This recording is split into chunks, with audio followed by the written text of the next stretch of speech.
Wakimbizi wengi wameniuliza hii swali, eti msambo ni nini? Sababu inasemekana kwamba kuna wakimbizi ambao wanakimbia nchi yao hadi kwa nchi nyingine, na wakati wanafika kwa nchi nyingine wanapokelewa na UNHCR, wanaweka kwa kambi au tuseme kwa mji fulani.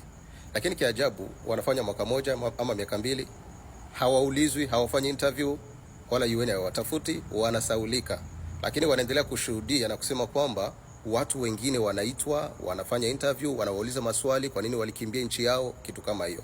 Lakini hawa wakimbizi wengine hawaulizwi na wanakuwa na stress, wanajiuliza ni kwa nini wengine wanaulizwa, sisi hatuulizwi? Yani kuna tofauti. Siku ya leo nataka niwaambie kuna tofauti mbili ya wakimbizi, na hiyo inatokana na msambo tu. Msambo inaweza fanya usaidike haraka au uwekwe mahali usubirie, ukule anjera, ukule getheri, alafu ukisubiria labda mambo mengine au mpango mwingine. Acha niwatofautishe kidogo. Kuna mkimbizi ambaye amekimbia shida ya kibinafsi ambaye ilimsumbua kwa maisha yake. Yaani kuna watu wanamfuata kuweza kumwangamiza, sasa inamfanya aweze kukimbia. Anaacha nchi yake akikimbia kutafuta hifadhi ajili ya usalama mdogo. Inasemekana kwamba maadui zake wako na wanamuinda, wanataka kumuua. Yaani anahofia usalama wake. Na problem ni yake binafsi, haijamaanisha kwamba shida ambayo anakimbia ni ya watu wengi ama anachangia na watu wengi.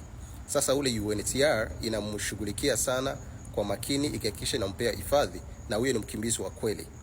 Kuna mkimbizi mwingine anakimbia wakati ya vita. Hawa ni watu ambao wanakimbia kwa jumla. Yaani wanaweza kuwa hata watu 1000, wote shida ni mmoja, wanakimbia adui mmoja.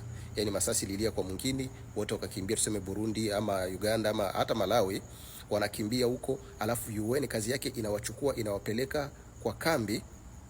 Kipindi kingine UN inatengeneza kambi ya urgence, inawatengeneza kambi ya haraka, wanawapea chakula, wanapea nguo, wakisubiria hadi siku amani itarudi kwa nchi yao, UN inachukua nafasi ya kuwarudisha.